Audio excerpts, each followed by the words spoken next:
그럽니다. 직접 들어봅니다. 야당의 주장대로 허겁지겁 12월 2일, 12월 9일 대통령 탄핵을 처리하겠다.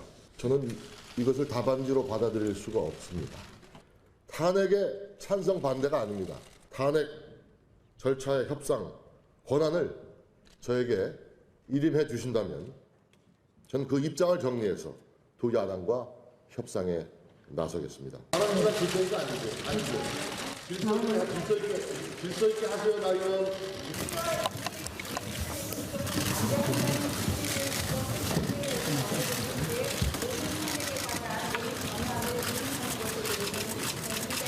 정진석 원내대표가 탄핵 전에 대통령의 입장을 좀 들어야 된다고 했는데 어떻게 생각하세요? 탄핵 절차 전에 대통령 말씀을 얼마나 들을 수 있는 거 아닙니까? 이 정진석 원내대표가 갑자기 12월 9일까지 이거 탄핵하는 거 못 받겠다 지금 이 얘기를 왜 들고 나왔을까요? 쉽게 받을 수가 없죠. 어허. 12월 9일에 만약에 그래서 결론이 나버리면 그 위에 원내대표의 협상 역량은 떨어질 수밖에 없는 것이고 또 그로부터 두 달 내에 대선을 치러야 돼요. 아니, 반기문 총장이 오실 날이 지금 얼마 안 남았는데 몸도 풀기 전에 바로 출마? 이거는 조금 곤란하죠. 시간을 좀. 조금 시간을 좀 버려야 되는 거죠. 어허. 정진석 원내대표는 나름대로 명분을 그때까지는 무슨 국회 예산 문제라든지 이런 것들을 다 통과하고 난 다음에 얘기를 해야 될 것이지 그중에 하면 안 된다 얘기를 합니다만은 실질적으로 마음은 유엔에 가 있는 겁니다. 한 총장님한테 가 있는 겁니다. 조금 시간을 벌어서 조금 대선도 좀 연결해가지고 뭔가 좀 워밍업도 하고 한 총장이 들어와서 뭔가 메시지를 던지면서 뭔가 불을 땡겨야 될 텐데 바로 처리해버리면 오자마자 대선 출마 이거는 감당이 안 되는 거거든요. 안 되겠다 싶어서 일정을 좀 뒤로 미루려고 하는 그런 전략이 있는 겁니다. 아니 정진석 원내대표가 계속 개헌 필요성 강조해 왔잖아요. 이제 와서 탄핵하고 개헌 카드하고 맞바꾸려는 거 아니냐 이런 관측까지 나오거든요. 그건 뭐 무리한 이야기죠. 왜냐면 사실 뭐 정진석 원내대표 쪽에 좀 알아봤어요. 알아봤더니 정진석 원내대표야 지금 사실 뭐 친박의 도움으로 원내대표 됐습니다만 이제 대놓고 비박 아닙니까? 그렇죠. 대놓고 비박이에요. 굉장히 친박들이 굉장히 불편하게 생각하는 사람이 정진석 원내대표예요. 다만 정진석 원내대표 입장에서는 이겁니다. 탄핵 절차를 나는 부정하지 않는다. 탄핵하자 이거예요. 탄핵은 하자. 탄핵 소추, 탄핵 과정은 가되 지금 12월 2일이 정부 예산안 통과일 아닙니까? 또 12월 9일이 정기국회 마감일 아닙니까? 근데 그 당시 이제 국정조사도 있고 하니까 조금 이런 부분에 있어서 날짜를 다시 잡자. 그리고 실제 탄핵 소추안이 의결된다 하더라도 물론 대통령의 직무는 정지됩니다만은 헌법재판소에서 그게 6개월이 걸릴지 5개월이 걸릴지 모르는 거예요. 사실 아무도 모르죠. 아무도 몰라요. 재판소만 알죠. 재판소 제가 알기 때문에 바로 이제 보면은 바로 대선이 이어지는 건 아닌데 다만 보면 이런 고민들이 있는 것 같습니다. 이번에 이제 김무성 전 대표도 보면 대선 불출마 선언하면서 개헌을 얘기했잖아요. 지금 문득 보니까 개헌에 대해서 정진석, 여기 김무성, 또 보면 이쪽 김종인, 박지원. 왜냐하면 이겁니다. 아니 이게 사람의 문제야? 아니면 제도의 문제야? 이 5년 단임제 대통령 제하에서 단 한 번의 예외도 없이 이렇게 불행한 파국적인 결말을 갖다가 마련한다면 이번 기회에 우리가 정말로 탄핵으로서 대통령을 쫓아내는 그러니까 탄핵 소추는 두 번째가 되겠습니다만 노무현 대통령에 이어서 실제 현재 분위기로 봐서는 탄핵이 가결될 가능성이 거의 높지 않습니까? 그렇다면 탄핵을 통해서 대통령을 갖다가 파면시키는 그런 지경에 이른다면 이 시스템 자체도 한번 검토해 봐야 되는 것 아니냐. 그러니까 시스템 자체를 검토해 본다는 개헌 문제입니다. 근데 개헌 문제에 대해서는 지금 사실 보면은 더불어민주당의 문재인 전 대표나 추미애 현 대표가 되게 강력하게 반발하고 있어요. 아니 이게 무슨 얘기냐. 지금 갑자기 무슨 딴 꼼수 부리는 거 아니냐라고 얘기하고 있는데 전 그래요. 이것을 갖다가 맞바꾼다는 얘기보다는 탄핵은 탄핵대로 가시자고요. 그다음에 특검은 특검대로 가시자고요. 국정조사는 국정조사대로 가시자고요. 다 법과 제도의 틀 속에서 가는 가운데 일단 박근혜 대통령에 대한 탄핵 소추안이 가결돼서 그럼 대통령이 직무정지가 되고 대통령 권한대행이 나온다면 황교안 아마 권한대행은 역대 굉장히 허약한 대통령 권한대행이 될 겁니다. 걔가 원체 막강한 힘을 갖고 있기 때문에 그렇다면 이제는 나머지 대통령에 대한 탄핵 결정 여부는 심리는 헌법재판소에 맡겨놓고 나머지 부분 국회도 이제 고민을 해봐야 돼요. 그러면 박근혜 정부 지난 3년 8개월, 3년 9개월 동안 과연 국회는 뭘 했던가? 예. 국회는 기본적으로 행정부에 대한 견제 역할을 해야 될 1차적 책임은 예. 국회에 있는데 국정감사권, 국정조사권 다 있었는데 예. 뭐 했는가? 그리고 지금 그렇게 있었음에도 불구하고 지난 88년 이후에 노태우 정권 출범 이후에 거의 예외 없이 마지막 임기만 매번 대통령들이 이런 게 나온다면 예. 한번 검토해. 그럼 그때 예. 가서 생각하시면 됩니다. 하하. 그런데 지금 친박계들은 아주 세게 나오고 있어요. 그래서 지금 투표장에 그냥 안 가는 방법들을 지금 쓸 가능성이 나오고 있거든요. 네, 그렇죠. 그러니까 친박 입장에서는 현재 이 탄핵안을 저지하려는 입장이에요. 사실. 예. 그러려면은 그 변수가 현재 그냥 투표에 응하게 되면 지금 비박계가 한 40명 가량이 지금 찬성한다는 거 아닙니까 현재? 예. 그러면 40명 가량이 하면은 가결이 되기 때문에 자기네가 이제 투표에 불참하게 되면 예. 비박계도 몇 명이 찬성하고 그 투표 간 사람 찬성한 거로 딱 표가 딱 나눠버리죠. 표분석이 바로 나오는 거죠. 사실상의 기명 투표 같은 효과를 갖게 되잖아요. 하하. 예, 그렇게 되면 이런 거래 투표 불참 전략을 펴가지고 이제 뭔가 변수를 만들려고 하는 이런 예. 거고. 근데 정진석 원내대표의 전략도 그거하고 똑같지는 않은데 예. 네. 9일까지 하는 허급지급 탄핵 절차에 응할 수 없다라고 예. 하는 거는 바로 그러한 친박들이 투표장에 가지 않는 예. 왜냐하면 그 원내대표끼리 협의해서 하지 않게 되면 투표 예. 절차가 그 새누리에서 정권을 달라 예, 그렇게 했기 때문에 새누리당이 그때 지금 정진석 원내대표는 탄핵 절차에 찬성하지만 절차를 진행되는 건 찬성하지만 언제까지 안 된다 그러면은 지금 친박들도 투표 불참할 수 있는 명분이 생기게 되는 거죠. 예. 이제 그런 연계된 게 있고 근데 정진석 원내대표 발언은 아까 세 가지 측면에서 봐야 되는데 하나는 방금 말했지만 반기문 기다리기 위한 시간 벌기 용이다. 예. 그게 굉장히 지금 정진석 원내대표는 지금 사실 범친박이지만 사실 친반에 가깝잖아요. 사실. 친반이다. 예, 그런 말도 있는데 예. 왜냐하면 지금 여권의 유일한 어떤 기대주니까 예. 지금 현재로서는. 근데 예. 이제 지금 현재 탄핵 절차를 해버리게 되면 2개월 내나 노무현 대통령이 2개월 전후에 이제 판결이 나지 않았습니까? 그렇죠. 63일 지나서. 예. 그렇기 때문에 그러면 대선이 내년에 3, 4월에 있게 되는 거거든요. 예. 3, 4월에 있게 되면 반기문 총장이 1월 중순에 귀국해서 두 달. 채 준비할 틈도 없기 때문에 오히려 출마 의지가 꺾여버릴 수가 있다는 거죠. 예. 그렇기 때문에 그런 식으로 돼서 만약에 보수 진영의 유력 주자가 없이 치러지는 대선이 과연 보수 진영의 유권자들이 응할 수 있겠느냐. 예. 그러한 거를 이제 고려하고 명분을 삼아서 이렇게 하는 거고 또 하나는 현재 바로 응해줘 버리면 네. 바로 전국 주도권을 더민주에게 완전히 넘겨준다고 생각하는 거예요. 하하. 그러니까 국민의당도 아니고 예. 더민주가 지금 탄핵을 주도하면서 지금 완전히 좀 약간 몰아붙이는 공세 네. 아닙니까? 그렇죠. 그러면은 이렇게 되면 여러 가지 이 소위 새누리당의 정권 이렇게 지렛대가 없어져 버리는 거예요. 그래서 그런 측면이 하나 있고 세 번째는 개헌이 쉽지는 않지만 예. 개헌을 논의도 하자 그랬잖아요. 그렇죠. 그렇게 함으로 인해서 지금 개헌을 주장하면서 당을 나갈지 말지 탄핵을 강력하게 주장하고 있는 김무성 전 대표를 설득할 수 있는 공간이 된다 이거죠. 그래서 김무성 전 대표를 만약 끌어들여서 김무성 전 대표가 그래 정진석 원내대표 탄핵 절차 협상은 당신은 맡아서 하시오. 예. 라고 해서 시간을 좀 바꾸는 전략에 만약에 김무성 전 대표가 응해주는 순간 예. 탄핵은 상당한 여러 변수가 생깁니다. 아, 그런데 지금 새누리당이 뭐 지금 생각하고 이럴 겨를이 없어요. 지금 3등으로 떨어졌어요. 지금 국민의당한테도 역전당했어요, 지금. 그러니까 지금 새누리당의 정당 지지율이 12%. 예. 그러니까 우리가 아주 오랫동안 제일 많이 본 게 한 40%대를 많이 국민들 보셨을 그렇죠, 텐데 예. 지금 이제 12% 왔으니까 사실은 뭐 반으로 줄어든 것이라고 할 수 예. 있을 텐데요. 지금 새누리당은 뭐 그 전에 한나라당도 그렇고 만들어진 이래로 이제 가장 낮은 수치이고요. 이것이 지금 또 멈추지 않고 있는 것이고 진행 중이라는 것이 이제 하나 보여주고 있는 것인데요. 예. 지금 보면 이제 TK라든가 어쨌든 그 60세 이상 같은 경우에는 그래도 20%대 후반이 나오긴 해요. 아, 새누리당에 대해서는 그래도 아직 20%대 근데 이것이 후반이. 그래도 아직 살아있구나라고 예. 인식할 수 있을지 모르겠습니다만은 그 지역에서 TK 지역에서 또 60대 이상에서 불과 몇 달 전까지는 60% 내외가 나왔던 것이거든요. 예. 그러니까 사실 거기도 반토막 아래로 떨어진 것이라고 이제 볼 수 있는 것이고 하하. 그 정서에서 일단 표출을 하는 것이지 이것이 어떤 강한 지지의 차원에서의 정당 지지로 나온다고 보기 힘든 것인데요. 예. 지금 이제 이 상황에서 이제 봤을 때 제가 봤을 때는 아마도 내주나 이럴 때 많은 이제 여론조사 기관들이 있을 텐데 네. 예. 어떤 이제 이런 조사가 나올 수도 있어요. 어떤 조사요? 뭐 기존 친박 중심의 어떤 새누리당 아니면 또 새롭게 보수 신당 넣어가지고 과연 어디를 더 지지할 것인지 예. 이런 게 조사가 이제 예측돼서 많이 이제 과거에도 보면 신당을 앞두고 나온 경우들이 있잖아요. 분당을 전제로 예, 해서 그럴 경우에는 내가 봤을 때 더 하락폭이 한 자릿수로 떨어질 가능성을 배제할 수 없거든요. 친박당은 그렇습니다. 그렇게 되면은 어쨌든 당내의 어떤 탈당을 고려하고 있는 비박계 의원들의 행보에도 상당 부분 영향 줄 가능성도 배제할 수 없는 것이니까 왜냐하면 지금도 굉장히 주저하는 분위기가 있고 그런 것인데 국민들의 이제 기대감이 또는 보수층에서 어쨌든 시선이 어디에 더 가 있는지 또 기존 새누리당에 대한 비판적 의식이 과연 이것이 회복될 수 있을 것인지를 이제 가늠해 볼 수 있는 것이니까 그런 것도 상당히 주목해 볼 필요가 있을 것 같습니다. 제 기억으로는 이정현 대표 이런 말을 한 적이 있죠.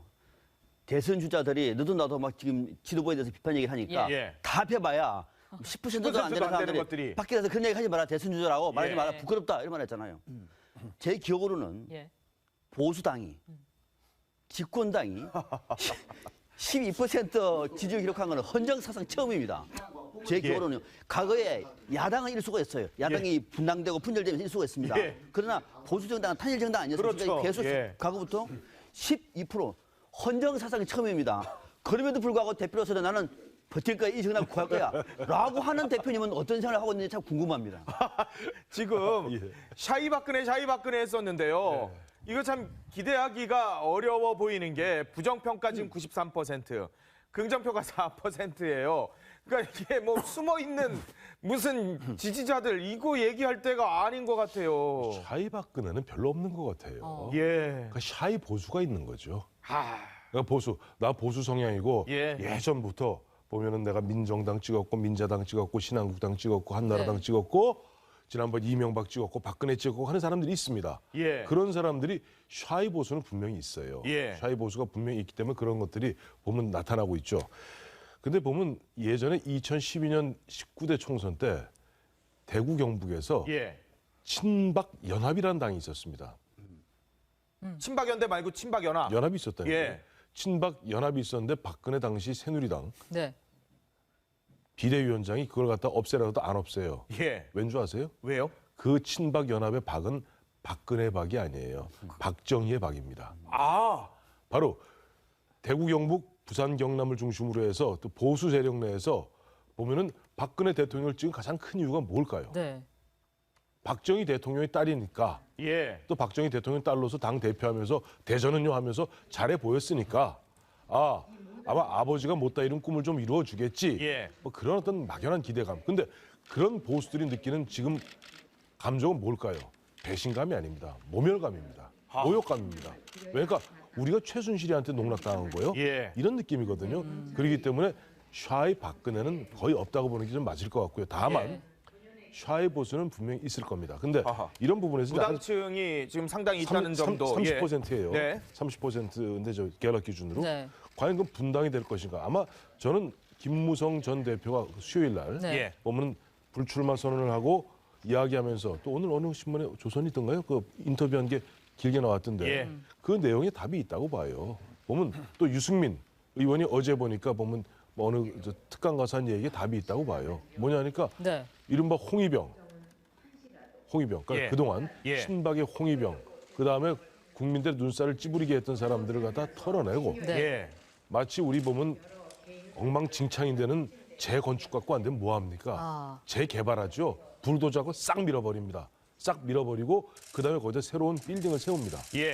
재개발을 해야 되는 뜻이에요. 재건축 정도고 리모델링 갖고는 안 되고. 그렇죠. 그야말로 싹 완전히 그냥 갈아엎어야 그런 걸 되는. 환골탈태. 예전에 많이 썼던 환골탈태 해야 된다. 그런 입장에서 그야말로 분당을 아마 이럴 거예요. 김무성 전 대표한테. 이 사람들은 내가 2012년에 당시 박근혜 비대위원장한테 공천도 못 받고 탈당할까 말까 하다가도 결국 내가 보수의 가치를 지키기 위해서 남았었는데 주인이 누군데 내가 왜 나가? 나가면 이정현이 나가야지. 이런 생각을 할 거예요. 그렇기 때문에 저는 분당은 생각보다 쉽지 않을 겁니다. 분당은 쉽지 않을 것이다. 말씀하신 대로 이제 이게 샤이 박근혜는 이게 박근혜 대통령 국정평가에서 응답 비율이 이제 2%예요. 그러니까 TK라든가 60대 이상 이게 고정 지지 기반에서도 무응답 비율이 이제 4, 5%밖에 안 되는 거예요. 사실 이제 정당 지지율 같은 경우는 이제 무응답이 30% 되니까 여기에는 상당 부분의 보수 성향층들이 포함되어 있을 가능성이 매우 높거든요. 그래서 이제 그 얘기를 가능한데 그러나 대통령 평가에 있어서는 무응답 비율이 2%밖에 안 되는데 다 답을 했다는 거군요, 거의 다. 그래서 지금은 다른 조사 때보다도 상당히 의견 표출을 국민들이 적극적으로 하고 있는 시기예요. 그만큼 이제 이 상황에서에 대한 분노감들이 이제 크다는 것을 보여주는 좀 방증이라고 할 수 있겠고, 또 한편에서는 이제 정당 지지율에서 지금 어쨌든 무당층이 30%에서 보수 층 상당히 있긴 하지만 네. 그럼에도 불구하고 이것이 이제 야당이 상당히 반사 효과를 가져가고 있는 측면을 또 무시할 수가 없어요. 지금 30%가 넘었어요. 보면은 민주당이. 민주당뿐만 아니라 지금 야당이 이제 정의당까지 3당의 정당 지지율을 3개를 합하잖아요. 예. 그러면은 이제 57% 네요. 거의 이제 60% 육박하는 예. 차원이니까 보수층들의 응답 요구자가 있다 하더라도 상당 부분 사실 이게 고르게 분산되면서 야당들이 반사 효과를 그러네요. 가져가고 있는 것이니까 지금 대선으로 새누리당- 환선을 한다면 지금 그렇죠. 60% 가까이가 지금 야당을 찍는다는 얘기잖아요. 정당 지지는 매우 강한 것이거든요. 마음 깊숙이 나오는 것이기 때문에 새누리당의 지금 12% 떨어진 것은 네. 단순히 최저치 수치상의 12%를 넘어서 사실 예. 야당한테 상당히 지금 주목되고 있는 것이니까 사실 그것에 대한 타격이라든가 폐해 이것은 훨씬 더 강도가 클 수밖에 없는 것이다. 저도 여론조사 이 결과를 좀 면밀히 이렇게 보고 있는데 예. 최근에 보면은 처음에 더민주하고 문재인 전 대표가 좀 상승세다가 주춤했었잖아요. 그랬었죠. 박사건에 갇힌 그런 기미가 있었는데 예. 최근 들어서 다시 문재인 전 대표는 그대로입니다만은 예. 더불어민주당 같은 경우는 상당히 상승세고 국민의당도 상승세로 나타나고 있어요. 그래서 그렇죠. 이 공통점기에 뭐냐 하면 야권의 대선 주자의 지지율을 다 합치면 보통 55%가량이 나와요. 예. 그다음에 야당의 지금 지지율을 다 합치면 55%가량이 예. 나온다고요. 그게 바로 재밌는 현상인데 그 지금 여당의 대선 주자 지지율은 지금 반기문 총장을 빼보면 지금 10%도 아니라 거의 지금 7, 8% 이하 그렇죠. 아닙니까? 예. 그런 상황이기 때문에 이런 게 이제 장기화되다 보면 네. 야권의 집권 가능성이 굉장히 높아지는 거로 예. 이렇게 가는데 바로 이런 속에서 지금 새누리당의 지지율이 굉장히 낮게 나오는 거는 뭐냐 하면 네. 지금 뭐 아까도 말했지만 우리 헌정사상 새누리당 이 보수 정당 사상 12%. 최악이고 옛날에 예. 15%를 기록한 적은 있어요. 1998년에. 예. 그렇지만 12%는 최악이고 외국의 경우도 보면 집권당이 하루아침에 이렇게 지지율이 폭락하면서 몰락하는 경우가 있어요. 예. 당이 예를 들어서 캐나다의 한 집권당 같은 경우는 좀 오래됐습니다만은 예. 한때 과반 정당이었다가 총선 치르면서 바로 뭐 정확하게 지금 기억은 안 나요. 2, 3석으로 10석 이내로 팍 줄면서 예. 지지율도 완전히 거의 바닥으로 가면서 당이 바로 사라져 버렸거든요. 예. 그게 이제 내각제에서 그런 측면은 있습니다만은 예. 그렇기 때문에 이 새누리당 이 말은 뭐냐면 지금 국민들은 이 특히 보수층들은 이 단순한 새누리당의 수명이 다했음을 알려줄 뿐만 아니라 예. 보수 진영 전체를 완전히 진짜 정지 작업을 새로 해가지고 어허. 다시 다시 정계를 재편해라. 라고 해서 새로운 당을 만들고 새로운 주자를 내세우라고 하는 예. 그런 어떤 신호를 보낸 걸 보입니다.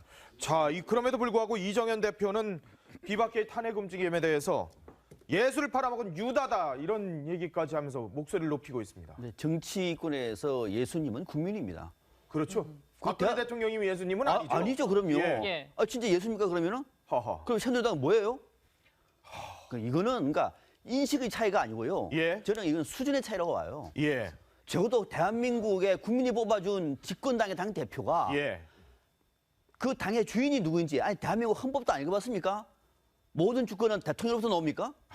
그러니까 이런 발언 자체가 예. 논평하기도 부끄럽습니다. 어떻게 이렇게 비유를 할 수가 있으면 또 더더욱이 이 엄중한 시간에 예. 어떻게 또 예술을 또 찾습니까?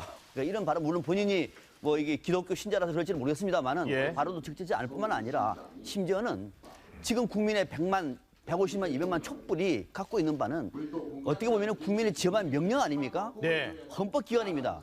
국민의 목소리에 귀를 막고 있는 겁니까, 그러면은? 이 귀를 막고 있는 것이 유다 아닙니까, 그러면? 그러니까 이런 차원에서 이정현 대표의 저 발언은 너무도 적절치 않고요. 또 너무 적절치 않을 뿐만 아니라 저렇게 말하는 이유는 저는 알고 있습니다. 예. 왜 친박이 저렇게 버틸까? 예. 저는 딱 잘라 말하면은 저는 재산 때문에 봅니다, 재산. 재산이요? 네. 아, 지금 새누리당이 갖고 있는? 재산. 물질적인 재산도 엄청나죠? 그렇죠. 거의 1,000억 원대 된다 그럽니다. 어허. 저는 안 세봤습니다만은 보도 보니까 한 1,000억 원대쯤 된다 그래요. 예. 그것만 단지 아타가 아니에요.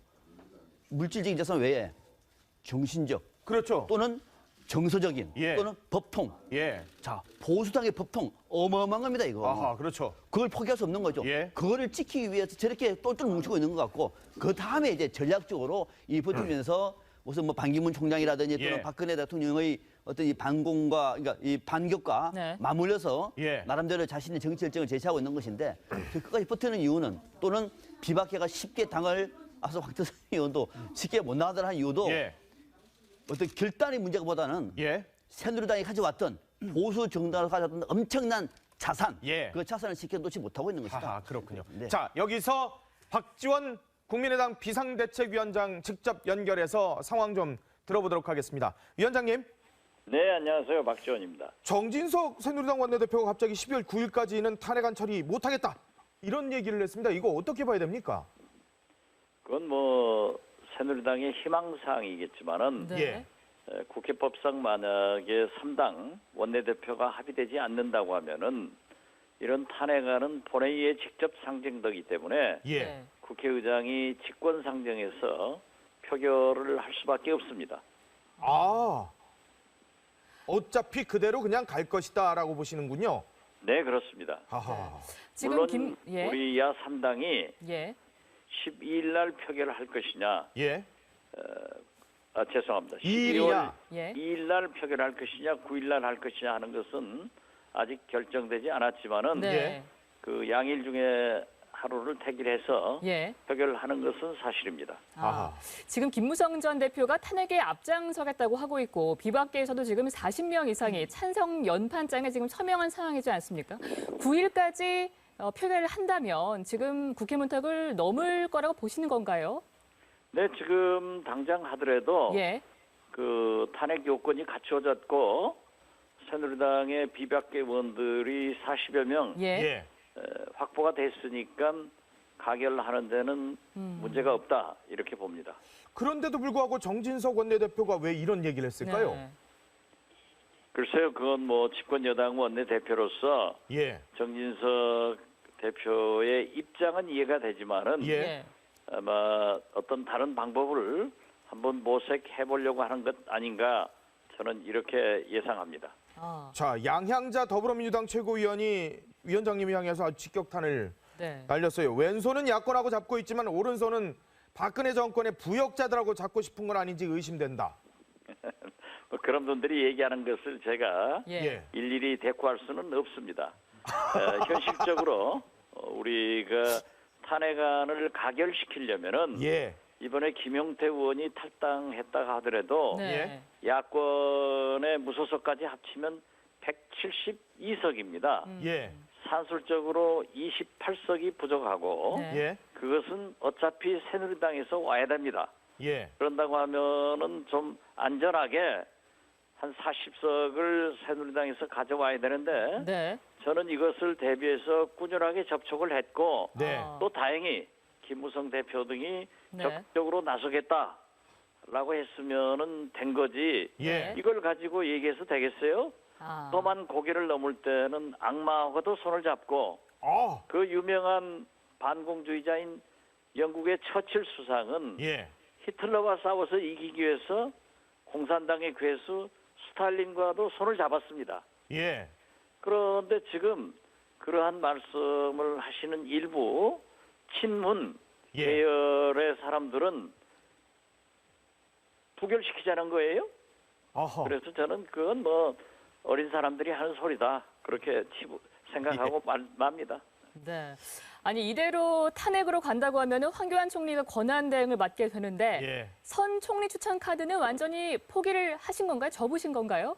저는 줄기차게 처음부터 선 총리 후 퇴진, 지금은 후 탄핵입니다만은 이것을 주장했지만 저희 국민의당만 가지고는 아무것도 되지 않습니다. 마찬가지로 민주당만 가지고도 안 되거든요. 그런데 문재인, 추미애 대표가 총리는 상관없다. 먼저 탄핵하자. 그리고 개헌도 안 된다. 라고 하니까 정치권이 막혔지만은 지금 국민의 분노는 먼저 대통령의 탄핵에 있기 때문에 우리가 보류를 하고 또 그 민주당 일부에서 내일 26일 촛불 집회까지 보고 총리 문제는 논의하자라고 했습니다. 그렇지만은 우리가 그것을 고집해가지고 국민이 염려하는 야권 균열이 생겼을 때 그 책임을 누가 지겠습니까? 그래서 저는 우리 국민의당이 양보를 해서 일단 국민의 분노 편에 서서 대통령의 탄핵부터 추진하자. 그렇지만은 26일이 넘으면은 박근혜 대통령이 하야를 하지 않았을 경우에는 질서 있는 퇴진을 위해서 선 총리가 필요하다. 이러한 것은 각 언론들이 다 지지를 하고 있고 상당한 지식인들이나 국민 여론도 저희 국민의당 의사를 백합하고 있기 때문에 조금 더 두고 보지만 일단 26일 내일 집회의 성공을 위해서 접어달라가니까 접어놓고 기다리고 있습니다. 새누리당 비주류 쪽에서 탄핵안에 이 가결을 돕기로 했는데도 불구하고 추미애 민주당 대표가 계속해서 새누리당 특히 이 비주류들을 압박하고 있는 모양새거든요. 이건 어떻게 해석해봐야 될까요?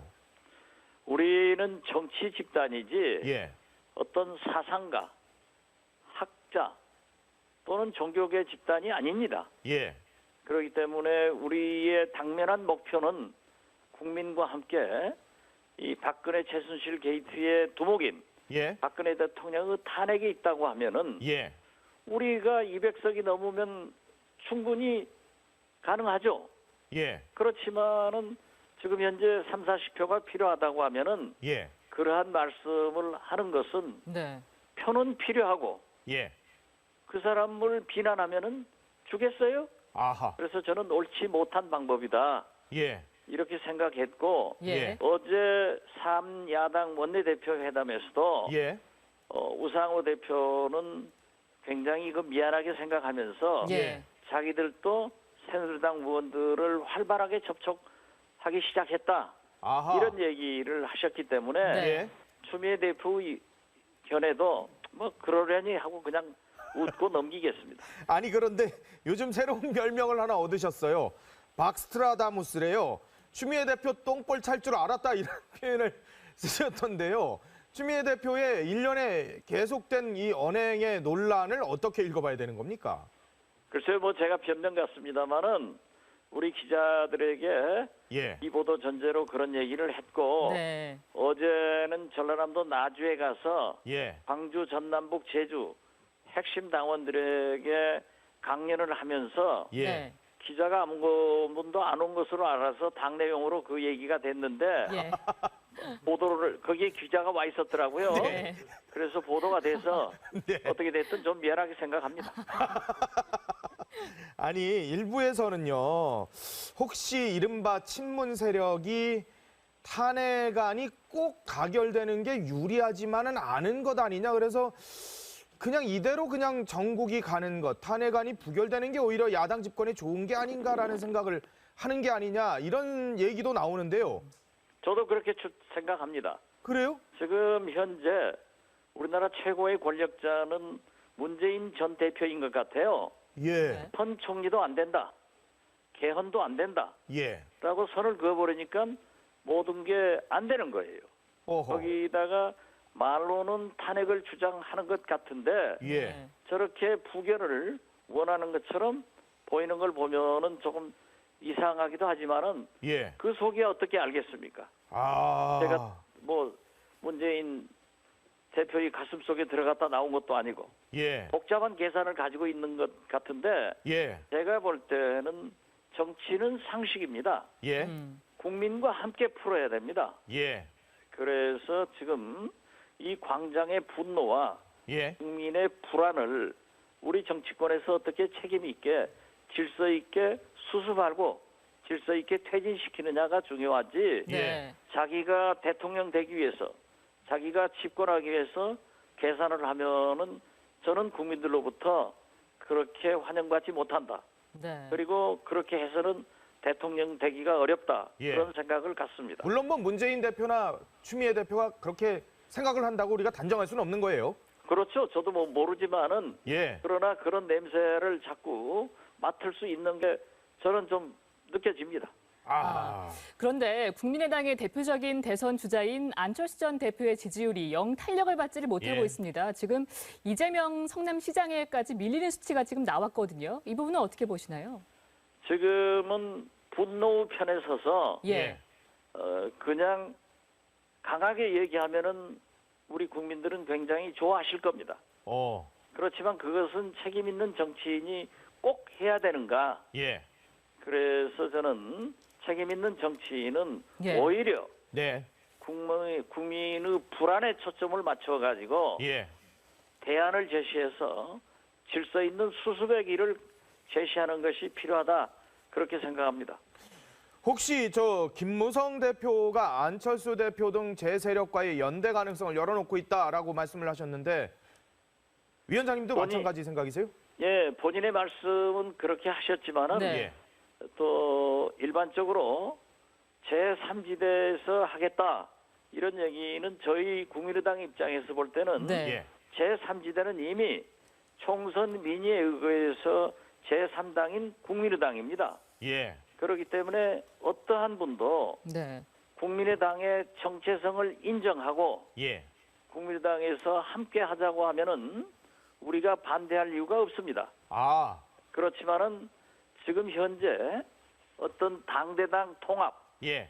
또는 세력 간 통합 이러한 것은 아직 생각하지 않고 있습니다. 그렇기 때문에 예. 그분들이 말씀하는 것은 정확하게 제4지대를 의미하는 것으로 저는 해석하고 있습니다. 아. 제4지대요. 그렇죠. 예. 제3지대는 국민의당이 있으니까. 네네. 그래서 아하. 그분들은 지금 뭐 정확하게 얘기할 수는 없지만은 예. 이번에 김용태 의원과 남경필 지사가 탈당하시지 않았어요? 예. 그랬죠? 그래서 소위 새누리당 내의 비상시국 회의에서는 원내 교섭단체가 될 수 있다고 하면은 예. 탈당을 해서 예. 제4지대에서 원내 교섭단체를 만들어 보겠다 예. 이런 얘기를 하는 걸 보면은 예. 조금 저희들과는 다른 생각을 가지고 있고 아하. 실제로 어떠한 예. 경우에도 정당을 함께하는 데는 정체성이 같아야 됩니다. 예. 그래서 지금 현재 그러한 가능성은 굉장히 희박하다. 예. 그렇게 말씀드립니다. 이 박근혜 대통령이 지금 법무장관과 민정수석 사표 수리 여부를 놓고 지금 계속 결정을 못하고 있습니다. 이건 어떻게 읽어보고 봐야 될까요? 저는 곧 사표를 반려할 것으로 보았습니다. 아, 반려를요? 처음에 사표를 제출을 했을 때도 예. 예. 장관이나 민정수석으로서 생각지도 못한 검찰의 강한 수사고 예. 또 이 대통령을 현행 공범으로 적시를 했기 때문에 예. 그 모시는 장관으로서 수석으로서 대통령께 제송해서 예. 의례적인 사표를 내지 않겠느냐 아. 이런 해석과 함께 예. 예. 또한 검찰이 생각보다 강하게 나가기 때문에 예. 검찰에 대한 일종의 경고다 예. 이런 생각을 했지만은 예. 사표는 수리하지 않고 반드시 돌려줄 거다. 그렇게 저는 저희 출입 기자들에게 얘기를 했습니다. 아. 아마 저의 예측이 맞을 겁니다. 아하. 반드시 반려할 것이다. 저는 그렇게 생각합니다. 김수남 검찰총장에 대한 압박 카드 아니냐, 좀 물러나줬으면 좋겠다라는 그런 제처가 아니냐라는 해석도 있는데요. 이거에 대해서는 어떻게 그런데 생각하세요? 방금 제가 말씀드렸다시피 예. 검찰이 이번에 저도 깜짝 놀랐거든요. 예. 예. 이 정도로 강하게 할 수 있었을까? 예. 그런데 이번에 김수남 총장이 수사를 제대로 했습니다. 그렇기 때문에 법무부 장관과 민정수석은 아무래도 대통령을 직접 모시는 분들이기 때문에 예. 좀 대통령에게 죄송하기도 했고 김수남 총장을 좀 원망하기도 했겠죠. 아. 그러니까 죄송한 마음과 예. 김수남 총장한테 좀 경고를 보내는 뜻에서 사표를 제출했지만은 예. 대통령이 이것을 덜컥 수리를 해버리면은 예. 검찰 수사를 또 인정하지 않는 예. 그런 거기 때문에 예. 또 수습의 길도 없기 때문에 저는 예. 의례적으로 낸 사표이고 예. 또 의례적으로 반려할 것이다. 그렇게 봅니다. 저 남해당 얘기긴 합니다만은 새누리당 분당 될 거라고 보세요? 아니면 그냥 이대로 갈 거라고 보세요? 저는 새누리당, 이 보수당은 분당이 참 안 됩니다. 아, 분당은 안 된다. 분당도 분열도 해본 우리가 잘하지. 우리는 분열의 선수고 예. 또 통합하는데도 금메달 땁니다. 예. 그렇지만은 이 보수 정당의 목표는 이익이거든요. 예. 예. 자기들이 손해 날 짓은 안 해요. 아. 그렇기 때문에 이번에는 원체 박근혜 표로 예. 다음 선거나 어떠한 선거도 할 수 없을 정도로 큰 상처를 입었기 때문에 예. 어쩌면 분당도 할 수 있을 것이다 하지만은 예. 저는 만약에 탈당이 이루어지더라도 예. 예. 원내 교섭단체를 구성해 있다가 예. 또 자기들끼리 뭉쳐가는 그럴 겁니다. 아. 자기들은 절대 이 보수는 손해나는 짓을 안 합니다. 그렇군요. 이익만 알겠습니다. 추구하죠. 예. 지금까지 박지원 국민의당 비상대책위원장과 함께했습니다. 고맙습니다. 고맙습니다. 네, 감사합니다. 예. 네, 지금부터 그런 생각이 들어요. 토론을 시작하도록 하겠습니다. 지금 저희 이게 정의화 전 국회의장이 개헌하고 제3지대론 관련해 가지고 지금 뭐 강의를 하게 됩니다. 손학규 전 대표와 박영선 의원, 이상돈 의원 등이 참석을 한다 그러네요. 애초에 다른 인사들도 좀 함께할 걸로 예상이 됐습니다만은 일단은 손학규 전 대표, 박영선 의원, 이상돈 의원 등이 참석을 하면서 개헌을 지금 다시 불붙이려고 하는 그런 움직임이 보여지고 있는 점 나타납니다. 얘기 계속 읽겠습니다. 예. 오늘 박지원 위원장 말씀드리면서 DJ의 역시 적자다. DJ의 적자다. 적자다. 왜요? 정치적 적자다. 보세요. 서생의 문제의식을 정확히 갖고 있으면서도 또 상인의 현실 감각이 있잖아요. 그렇죠. 아까 보니까 처칠과 공산당, 스탈린과의 히틀러를 갖다 때려 엎기 위해서는 당장 보면 가장 반공주의자였던 처칠이 이른바 공산당의 두목인 스탈린과 손을 잡을 수밖에 없는 것 아니냐라는 그러면서 기자들한테는 흥묘백묘 런도에 계세요. 덩샤오핑에 그것도 얘기하는데 그런 것이 빛났고 또 하나 재밌었던 것은 이런 거죠. 이 현재 보니까 굉장히 꿰뚫어 보시는 게 왜 지금 갑자기 추미애 대표가 갑자기 차보면 새누리당 비주류들을 압박을 하게 되는 비주류들 압박하고 약간 모멸감을 주는 듯한 발언을 하면서 또 양양자 최고위원까지 나서서 이런 식으로 좀 누가 보면 일 안 되게 일 안 되게 그런 누가 볼 수도 있는 이런 거죠. 비박들 너희들 와서 찬성표 던지려면 우리 앞에서 공개 선언하고 양심 선언하고 그다음에 전향 선언하고 이런 건 좀 곤란한 거 아니냐. 그러면서 박지원 지금 위원장 입장에서는 이것이 결국 보면 문재인 전 대표나 추미애 대표 입장에서는 흔한 얘기로 이거 더 어수선해지고 극단적으로 부결되어서 국회 탄핵 소추안이 부결돼서 분노가 더 점증되면서 그야말로 박근혜 대통령이 끌려 나오는 것이 집권에 더 유리한 것이 아니냐라고 판단하는 것 아니겠어? 라고 말을 아까 툭 던지는 것 같아요. 제 느낌에는. 근데 그렇게 되면은 박지원 의원 말씀대로 그야말로 보면 국민들의 분노를 갖다가 정치권은 겸허히 받아들여서 그걸 갖다 녹여내서 어떻게 보면 어떠한 형태로든 소프트 랜딩을 시켜야지 그것을 갖다 하드 랜딩 시키면 안 되는 거거든요. 오늘 보니까 박지원 위원장의 진짜 뭐 경륜, 경험 또 저분도 감옥도 여러 차례 갔다 오셨잖아요. 분열도 해본 사람들이 해본다고 그러는데 자 지금 법원에서요 또 새로운 결정이 나왔습니다. 경찰이 금지를 했었던 전농의 트랙터 상경 시위를 법원이 허용했습니다. 자, 지금 트랙터 수십 대가, 저 지금 저런 트랙터인데요. 저 대형 트랙터들 수십 대가 지금 서울로 지금 올라오고 있습니다. 오늘 서울에 지금 도착을 한 것으로 알려지고 있는데 저 트랙터 수십 대가 집회에 오는 것을 경찰은 금지를 시켰습니다. 교통방해 등으로 금지를 했는데 자, 법원이 이거를 허용해라라고 지금 결정을 내렸습니다.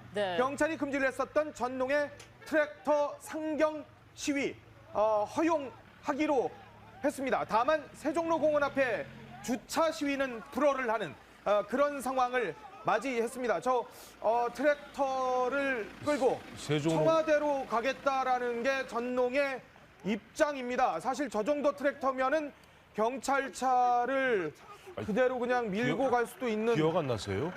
우병우 전 수석 그다음 검찰에 수사받고 난 다음에 분노한 어느 분이 그 포크레인 갖고 와서 대검찰장 다 때려 부쉈잖아요. 근데 저기 한 2,000대 가량이 올라온다고 그래요. 지금 전국적으로. 그러니까 동군 서군에서 한쪽에서는 저쪽으로 이쪽 호남 쪽으로 한쪽에서는 진주에서 출발해서 경상도 쪽으로 해서 중간에 쭉 입장 거치고 죽전 거쳐서 한 2,000대 가량 올라온다 그러는데 앞서 보니까 세종로 공원 앞이라는데 세종로 공원이 어딘지 모르겠어요. 세종로 공원 앞에 주차. 그러니까 내일 같은 경우는 서울에만 150만 집 예상되고 있지 않습니까? 전국적으로 200만을 생각하고 있는데 저런 식으로 농기계. 지금 여태까지 경찰 입장에서는 일단 한남대교 그 남단에서 북상하는 것을 갖다가 제지하겠다 뭐 그런 입장이었는데 거기에 대해서 아마 법원이 아니다. 서울까지 올라오는 것은 허하되 다만 세종로 일대에서 세종로에 사실 보면 100여만 가까운 사람들이 모였을 때 잘못하면 크게 위험할 수가 있거든요. 그럴 수도 있죠. 그런 걸 불허하는 모양인데 하여튼 보면 저쪽 전농 쪽에서는 뭐냐니까 내일 저것을 갖고 청와대까지 시위하겠다는 거예요. 청와대까지 밀고 들어가겠다는 거거든요. 아까 프레카드 보셨지만은 박근혜 퇴진, 박근혜 끌어내리자 이런 분위기에서 저는 입장인데 글쎄 법원이 나름대로 평화적 집회가 전제 계속 된다는 여태까지 전제하에 평화적 집회가 된다는 이루어졌으니까 저런 전제하는데 또 글쎄. 결정을 해준 거죠. 네, 법원의 결정을 청와대까지 밀고 가는 건 아니고 예, 예. 청와대까지 밀고 가는 건 아니고 예. 청와대 앞까지 가서 시위를 하겠다. 그러니까 농민들이 저런 농기계를 가지고 시위를 한다는 것은 상징성이 크지 않습니까? 예. 그래서 저는 그런 뭐 농민들은 할 수 있는 시위니까 아마 법원도 나름대로 집회와 시위의 자유를 보장하는 것이고 예. 또 최근에 시위를 보니까는 상당히 시민들이 성숙하게 그렇죠. 평화 집회를 하지 않습니까? 그럼요. 뭐 농기계도 마찬가지죠. 예. 과거에는 저런 오면은 무조건 무기로 보고 예. 청와대 밀고 가는 거야 이거? 예. 그럼 우리는 또 막아야 돼 이런 논리였는데 이제는 아하. 그런 논리가 아니기 때문에 예. 법원도 농민들이 예. 농기를 가지고 시위하는 건 그 상징이 큰 만큼 아하. 그 상징성을 존중하겠다. 그러네요. 그래서 정부 전형적인 서울청사 판단을 앞이 세종로공원이랍니다. 그 정부 청사 옆에, 그러니까 이 세종문화회관 뒤쪽에 이제 조그만데 공원하고 그- 녹지 거기에 예. 원래 애초에 이 주차 시위를 하겠다라고 했었는데 그거는 불허를 했고요. 다만 서울로 진입하고 시내로 진입하는 것은 지금 허용을 한 그런 네, 상황. 그러니까 법원의 지금 최근에 결정을 보면 굉장히 일관된 입장이에요. 예. 그러니까 결국에는 그게 이제 어떤 입장이냐 하면 예. 원래 집회와 시위를 주도하는 측에서 신청하는 것보다는 완전히 다 들어주진 않고 예. 그다음 경찰이 제한하는 것보다는 더 허용하는 지금 그러고 있네요. 계속 그러고 있어요. 예. 그렇기 때문에 다 허용한 게 아니라 예. 지금 현재도 지금 촛불 집회도 계속 보면은 원래 주최 측은 당초에 뭐 항익진식으로 청와대를 에워싸겠다 이렇게 해서 예. 청와대 옆에 효자동 그 센터 여기까지 청와대 200m까지 가는 걸 처음에 계획을 하다가 그랬었죠. 그럼 경찰이 불러해서 세종문화회관 앞에 세종대왕상 앞으로 이하로 해라라고 하면 예. 그거를 이제 좀 더 허용해서 율곡로까지 허용하고 최대치는 창성동 별관까지 별관까지, 예. 이런 식으로 함으로 인해서 그 대신 창성동 별관 허용하면서도 오후 시간 제한을. 5시 반까지만 하고 그거 가지 말라 이렇게 하기 때문에 주최 측도 안 따를 수 없는 입장이고 그렇죠. 또 경찰도 안 따를 수 없는 입장에서 오히려 이렇게 중재를 해주는 입장이고 이게 지금 이러한 평화 시위 예. 이런 충돌을 막는 소위 긍정적 역할도 하고 있습니다. 그래서 이것도 마찬가지로 예. 집회와 시위 그리고 표현의 자유에 의해서 민주주의에서 그걸 허용해야 된다 해서 예. 그걸 최대한 허용해주면서도 예. 어디까지는 행진을 하되 그러나 그것도 이상은 일부 안 돼- 제한을 또 하는. 제한하고 이상은 안 된다 이런 식으로 하면서 이 정면 충돌 경찰과 소위 집회 측과의 정면 충돌을 막는 예. 범퍼링 역할을 하고 있는 거죠. 내일 그 비가 예상이 됩니다. 한파도 예상이 되는데도 불구하고 주최 측 추산 150만 명이 최대 광화문에 집결할 것이다, 나올 것이다라는 얘기를 하고 있는 상황인데요. 내일도 법원이 과연 집회 시위 장소를 어디까지 결정을 해줄지가 관심입니다. 계속 시위를 하는 쪽에서는 이른바 청운동 사무소, 그러니까 청와대 바로 한 100m 인근입니다. 거기까지 계속 허용을 해달라 그러는데 자 매주 청와대 인근까지 법원이 점점 시위 장소를 더 넓게 인정을 해주고 있는 상황이기 때문에 이번 주 과연 내일 이 집회에서 청운동 사무소까지 과연 법원이 허용을 해줄지 이 부분도 좀 지켜봐야 될 것 같습니다. 일단 농기계가 서울로 그리고 도심으로 진입하는 그런 상황까지는 법원이 허용을 해줬습니다. 이게 지금 보니까 법원이 이제 이번 시위 집회를 보는 건데 과거와 굉장히 다르게 보는 시각을 명백히 밝히고 있어요. 과거에는 예. 어쨌든 율곡로까지는 시위가 이제 이루어지지 않았잖아요. 그랬었죠. 이번에는 거기까지 허용이 되고 경복궁 앞까지 허용이 되고 네. 또 추가적으로 그 위에까지 뭐 시간 제한은 있습니다만은 예. 허용이 되는 경우들이 있는데 법원이 이제 이 집회 주최 측에서 그 집행금지 가처분 신청을 하게 되면서 이제 했을 때 그것을 이제 허용하게 되면서 내놓은 논리 중에 하나가 예. 이번 시위는 대통령에게 시위대가 목소리를 직접 전달하기 위한 것이기 때문에 예. 최대한 폭넓게 이것을 용인해 줄 필요가 있다는 논거를 대고 있거든요. 예. 어허. 그러니까 이제 과거에 일반 시위들은 왜 거기까지 허용을 안 했는데 이번에 예. 해서 법원의 결정이 상당히 이것은 이전과 일관성이 없는 것 아니라고 의문이 있을 수 있는데 예. 집회마다의 특성을 법원이 이제 그때 판단을 해서 이번에 내리고 있는 것이니까 네. 아마 내일 같은 경우는 그동안 평화적 시위가 또 축적된 부분이 있지 않겠습니까? 예. 그러니까 좀 더 폭넓게 올라갈 가능성도 이제 배제할 수 없는 거죠. 여기 아까 저 보면 이제 박지원 의원 예. 얘기하다 여기까지 왔잖아요. 예. 박지원 의원이 문재인 전 대표는 확실히 각을 세우네요. 문재인 대표하고 전 대표는 그러니까 아무래도 이분은 저 국민의당 비대위원장이고 예. 하다 보니까 각이 다르죠, 맞아요. 각이 다르죠. 그러면서 예. 이렇게 얘기하잖아요. 예. 대한민국의 최고 권력자는 지금 문재인 전 대표다. 예. 그런데 최고 권력자인 문재인 전 대표가 탄핵에 대해서도 지금 보면 좀 이상하다. 또 둘째는 보면 국무총리 문제도 지금 보면 계속 좀 반대하고 있지 않느냐. 개헌도 뭐 개헌도 반대하고 뭐 이런 식의 얘기를 하면서 각을 세우고 있는데 아마 저 박지원 의원들은 이렇게 보고 있는 것 같아요. 예. 지금 어쨌든 12월 2일이 됐든 12월 9일이 됐든 정진석 원내대표가 뭐 아무리 안 된다 하더라도 예. 이것은 일반 법안과 달리 인사에 관한 사항이기 때문에 예. 그건 직권상정 직권상정 가능하다. 될 수밖에 없다 하는 이야기를 하면서 그렇다면 12월 2일이나 12월 9일 통과되는 순간 그때부터는 박근혜 대통령은 직무가 정지됩니다. 예. 그렇죠? 황교안 국무총리의 권한 대행입니다. 그렇죠. 네. 그런 상태라면 자 이게 보면 당시 노무현 2004년에 노무현 대통령 때하고는 다른 게 노무현 대통령 같은 선거법이 간단한 사안이에요. 예. 이거는 보면은 상당히 복잡하고 사실관계를 다투어야 될 그렇죠. 것이고 일반 공범적 관계에 있는 안종범이라든가 최순실이 또 이심이 재판이 진행되고 있습니다. 그렇죠. 이런 관계에서 어떻게 보면 심리기간이 굉장히 길어질 수가 있어요. 예. 그렇다면 박지원 원내대표 입장에 박지원 의원 입장에서는 자 이것이 과연 대한민국의 시스템의 문제냐 대통령제가 사람의 문제냐. 예. 물론 사람의 문제가 제일 크지만은 네. 그렇다고 그 시스템이 그런 사람의 문제를 걸러내지 못했다면 시스템도 한번 걸러봐야 되는 거 아니야. 이 개헌 문제가 될 겁니다. 예. 그래서 이미 박지원 의원은 개헌 이미 이 결정되면 그다음에 할 게 뭐 있죠 국회에서 국정조사하고요 특검은 특검대로 갑니다. 예. 특검 이제 결정되면 그건 특검이 그렇죠. 알아서 하는 별도로, 예, 예. 알아서 120일 동안 하는 거고 예. 그러니까 국정조사 한 두어 달 하고 나면 사실 보면 국회에서는 그 다음부터 지금 12월이에 사실 예산도 해야 되지만은 예.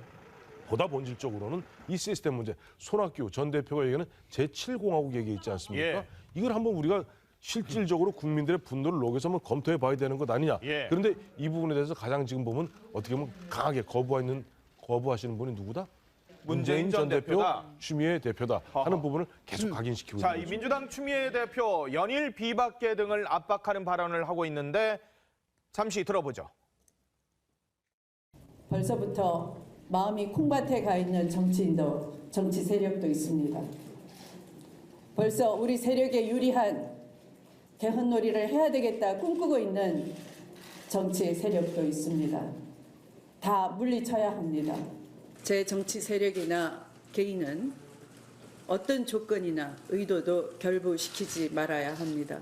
오로지 헌법기관의 사명감으로 이 국가 중대사를 국민의 뜻을 받든다는 입장에서 해야 하는 것이고 그런 의미에서 머뭇거리지 말고 개개인의 입장을 선명히 밝혀주시기 바랍니다. 자, 지금 정의화 의장이 하고 있는 개헌 세미나에 참석하고 있는 손학규 전 대표 지금 발언을 하고 있습니다. 사실 아무도 모르는 잠시 들어봅니다. 그것이 1개월 내에 끝날지 2개월 내에 끝날지 최소한도 3개월은 가는데 오늘도 제가 지금 정부 요직에 있었던 사람하고 점심을 하고 왔습니다만 국정이 모두 다가 올 스톱이 돼 있다는 거예요. 국회가 뭡니까? 대통령이 나라를 책임지지 못하면은 국회가 책임질 자세를 갖춰야 되지 않겠습니까? 헌법 개정에 대해서도 그렇습니다. 탄핵과 헌법 개정이 같이 갈 수 없다. 그 혼란을 막을 수 없다. 그러나 생각해 보십시오. 국회에서 탄핵을 통과를 시키고 나면 그 다음은 국회가 할 일이 아닙니다. 국회는 그 다음 이러한 체제 변화를 준비해야 합니다. 체제 변화가 뭡니까? 제왕적 대통령제에 의해서 나타난 이 비선 실세, 이러한 구체제를 청산하고 신체제를 준비해야 하는 것 아닙니까? 제가 말씀드리는 7공화국은 그저 단지 권력 구조뿐이 아니라 우리나라의 구체제를 신체제로 바꿔서 지금까지의 6공화국 헌법체제를 새로운 7공화국 헌법체제로 바꾸자고 하는 겁니다. 이번 비선 실세 파동에서 나타난 재벌과의 유착관계 바꿔야 될 거 아닙니까? 또 이번 과정에서 나타난 검찰의 비리 바꿔야 될 거 아닙니까? 재벌체제, 정치검찰 이러한 것이 구체제의 대표적인 표상들입니다. 이런 걸 바꿔나갈 수 있는 정치체제를 바꾸자고 하는 것이 그것이 제가 말씀드리는 7공화국입니다. 저는 이 자리에 이상돈 교수께서 말씀을 하시고 정의화 의장께서 또 강연을 하십니다만 자, 손학규 전 다시 대표, 한번 정의화 의장이 주최하고 있는 개헌 관련 제3지대 관련 세미나에서 그야말로 직설을 하고 있는 상황입니다. 아주 강한 표현을 쓰고 있네요. 이 정도로 강하게 표현을 원래 애도 잘 안 하시는 분인데, 자, 황교안 대행에 대해서는 국민이 받아들일 수 없을 것이다. 못 받아들인다라는 얘기를 했습니다. 야당에 대해서 아주 직격탄을 날렸습니다. 야당이 이따위 전국 수습책을 내놓느냐라는 얘기를 했습니다. 그리고 탄핵 이후에 과연 어떻게 할 것이냐, 그런 대안을 내놔야 되는 것 아니냐라는 얘기를 계속해서 토로를 하고 있는 상황입니다. 손학규 전 대표의 입장은 명확합니다. 예. 이제는 6공화국 시대를 끝내야 된다는 겁니다. 예. 자, 이번에 지금 비선과 관련돼 있는 의혹도 따지고 보면은 사람의 문제긴 합니다만 제도의 문제도 많지 않느냐. 예. 그동안 대통령이 거의 다 임기 말에 불행하고 지금도 예외가 아니라고 얘기합니다. 예. 이제는 사람의 문제를 넘어서서 제도도 한번 따져보자. 이제는 6공 체제를 끝날 때가 됐다. 예. 그러면은 지금의 적절한 타이밍이 아니냐. 그러면 이 시점에 후임 총리를 중심으로 해서 국회가 중심이 돼가지고 6공화국에서 7공화국으로 넘어가는 과도 정부를 수립하는 것이 국민의 명령인데 예. 다음에 황교안 총리 체제도 좋다. 예. 황교안 권한 대행체 좋다. 뭐 이따위 체제를 내놓느냐라고 지금 아주 강하게 비판하고 예. 있는데 아마 손학규 전 대표 입장은 답답할 겁니다. 뭔가 새로운 시대를 리드해야 할 야당이 예. 마치 대통령 다 된 듯이 나는 그거 못해. 나한테 유리한데 예. 총리도 안 돼. 탄핵부터 먼저 해. 예. 그 뒤에는 우리가 대통령 된 거야. 라고 하는 데에 대한 강한 비판을 지금 제기하고 있는 거거든요. 네. 아마 오늘 저 모임에는 지금의 탄핵 국면과 동시에 네. 개헌을 고려로 해서 상당 부분 정치연대가 형성될 겁니다. 예. 이분들하고 기존에 있는 야당이 어떤 관계를 만들어지느냐에 따라서는 네. 어떻게 보면은 탄핵 정부 이후에 예. 새로운 정계 개편의 하나의 네트워킹이 여기서 형성될 여지도 있는 겁니다. 그래서 오늘 이 모임은 간단한 자리가 아닙니다. 손학규 전 대표가 보니까 굉장히 목소리를 높이면서 격양된 목소리로 야당이 이따위 수습책 이렇게 예. 하는데 그 여기서 말하는 야당이 누구겠습니까? 문재인 전 민주당이겠죠. 대표에 예. 가까운 세력들을 아하.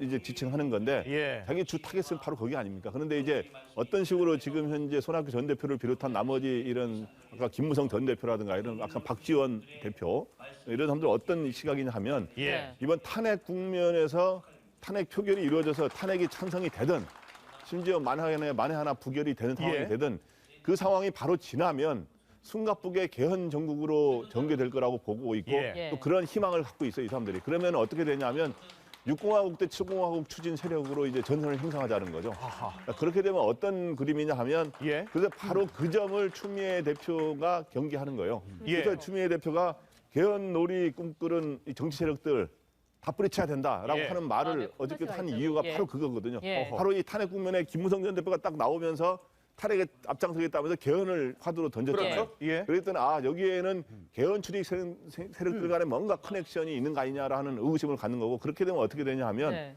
새누리당의 친박 비박 다 개헌 찬성합니다. 그렇죠, 김무성 지금. 대표. 예, 예. 그다음에 국민의당의 안철수 전 대표는 조금 봐야겠습니다만 예. 지금 박지원 비상대책위원장을 비롯한 국민의당 다수가 개헌 찬성하게 되고 그렇죠. 네. 그다음에 더민주의 지금 비문 세력들이 예. 개헌에 찬성하는 거로 해서 구도가 개헌 찬성이냐 개헌 반대냐로 해서 전선을 형성하면 예. 결국엔 문재인 대 비문재인.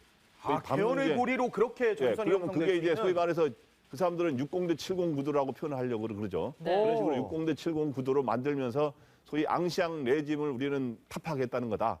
앙시앙은 이제 구체제라는 거죠. 네.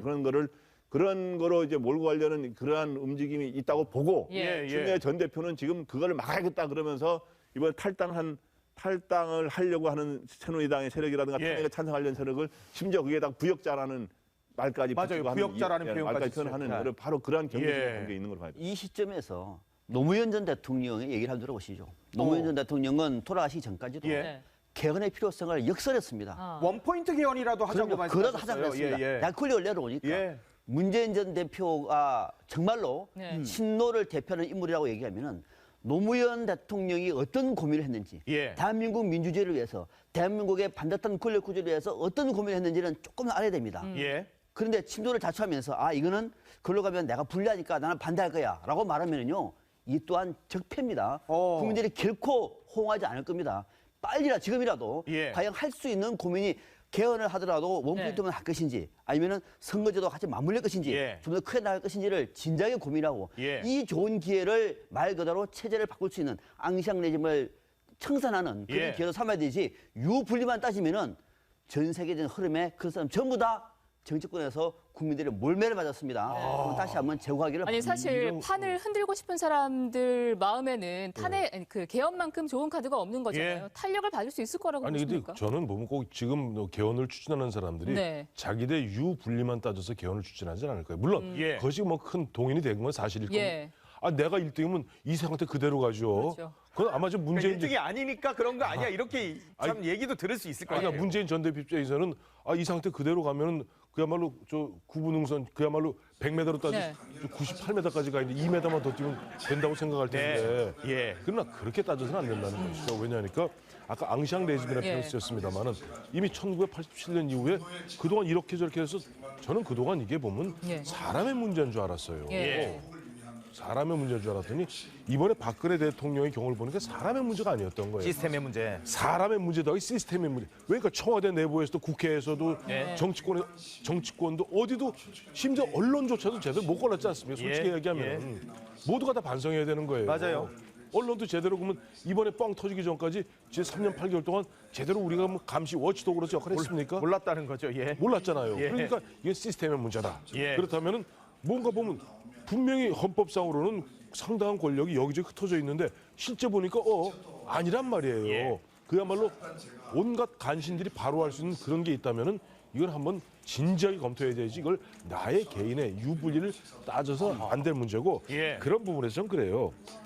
저는 아까 이제 우리 동시에 우리 이란의 수순이 있지 않습니까? 예. 지금 여기서 갑자기 이 개헌 얘기를 해놓으면 그야말로 엉키게 됩니다. 그럴 수도 있어요. 엉켜요. 예. 일이 엉키게 돼요. 엉키게 예. 되기 때문에 그냥 순차적으로 약간의 인내심을 가질 필요가 있습니다. 예. 인내심 갖고 보면 일단 보면 저 특검 문제는 결론이 거의 나가잖아요. 그렇죠. 사실 특검 예. 문제는 박근혜 대통령이 사인해서 보냈습니다. 국회에. 그렇죠. 국회에서 이제 추천만 하면 돼요. 5일 내에 추천하면 되는 거예요. 예. 자 그렇게 되고 그다음에 저 국정조사 합의 봐서 좀 움직이고 있지 않습니까? 예. 자 보면은 근데 탄핵 부분도 보면은 정진석 원내대표, 새누리당 원내대표 저렇게 말씀하시지만 적어도 어떠한 용어도 가게 될 겁니다. 그렇죠. 대세를 거스르기 어려운 상황이에요. 그렇다면 중요한 것은 아까 만 총리 문제. 예. 황교안 총리가 과연 그렇다면 예. 개헌 정국을 주도할 수 있겠는가 예. 하는 그런 근본적인 의문이 있다면 한번 모여봐야 돼요. 예. 야당 지도자. 그때 야당 지도자만 모여서 안 됩니다. 왜? 아무리 미워도 예. 어쨌든 새누리당 부역자라고 그렇게 욕하면 안 예. 돼요. 120몇 명의 128명이죠. 예. 의원들 그 개개 의원들도 다 보면 20만 선량입니다. 그렇죠. 다 자기 지역 주민들로부터 선택받은 사람이지. 그럼요. 그거 갖다 마치 너희들은 얘기할 상대도 안 된다. 이렇게 얘기해서는 곤란하고 예. 어쨌든 정치권이 지혜 모아야지. 그냥 놔두면요. 박근혜 대통령 탄핵되고 나면 이 성남 민심은 다음에 누굴 찾을까요?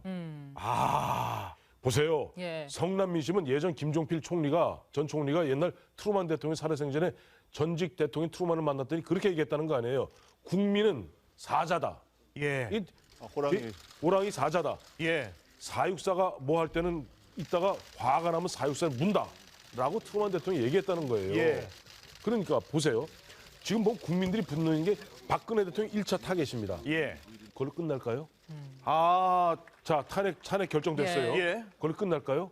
그럼 그동안 너희 국회는 뭐 했냐?